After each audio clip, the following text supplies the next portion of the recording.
A worrying and dangerous trend. The authorities are warning against pet monkeys following the capture of 3 of them in St. Andrew. In the past 2 months, there have been 3 cases of endangered species being smuggled into the island. Jamaica Maitland explains.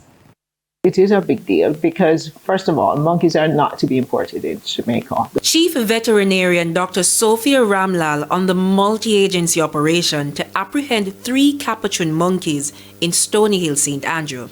Capuchins are identified by their white or cream-colored face and a darker colored body, usually brown or black. Some would say it's only 3 monkeys up in the trees, but these monkeys can present several disease challenges. We've caught all 3, but it really was quite a scary situation because we don't know where they came from, we don't know where they've been, we don't know which humans or other animals they've been in contact with, and we really know nothing about the health status of these animals. Dr. Ramlal heads the Veterinary Services Division, which among other things, monitors the importation of animals and animal products. She said the division has approved the importation of monkeys before, only for zoos. As for the 3 capuchins, there are no records indicating permission was granted for them to be imported to Jamaica. The chief vet describes an exhaustive list of requirements that must be satisfied to import monkeys. They must be vaccinated, they must be tested, they must be treated for parasites. We must have a really good health profile before we're able to issue those import permits.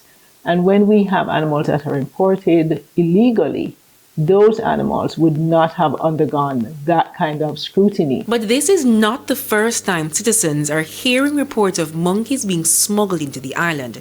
In 2019, the authorities captured the same species of monkey in Jacksonville, St. Andrew. Before that, in 2010, a child was bitten by a monkey in an upscale community in St. Andrew, forcing the Agriculture Ministry to warn the public about the dangers of having monkeys as pets. The 2010 Gleaner article urged anyone who came in contact with the monkey that was pictured at parties with guests to visit the doctor immediately. In a 2024 publication, Health Minister Dr. Christopher Tufton revealed in his book Wild Flavors that the child was tested for rabies and herpes B, diseases that can lead to encephalitis, the swelling of the brain, and death. Fast forward to 2025, and the police in St. Elizabeth arrested a Jamaican and 2 Hondurans for trafficking wildlife animals. An ocelot, which is a wild cat, reportedly escaped. We asked Dr. Ramlal for an update about that incident. We've still not recovered the ocelots, and that again creates also an avenue of, curiosity. What has happened here? Meanwhile, fauna coordinator at the National Environmental and Planning Agency, NEPA, Ricardo Miller, says there is a clear link between the smuggling of drugs, weapons, and wildlife.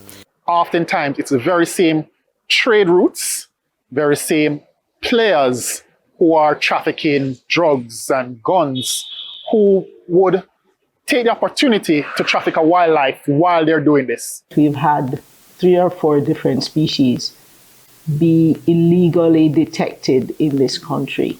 And so putting them to sleep is always on the table. All 3 men arrested by the St. Elizabeth police have been charged with illegal trading of endangered species. If found guilty, they could be charged up to $3 million or 3 years in prison under the Endangered Species Act. It's why the police, NEPA, and the Veterinary Services Division are urging anyone with information on the 3 monkeys to contact their offices. Jamaica Maitland, TVJ News.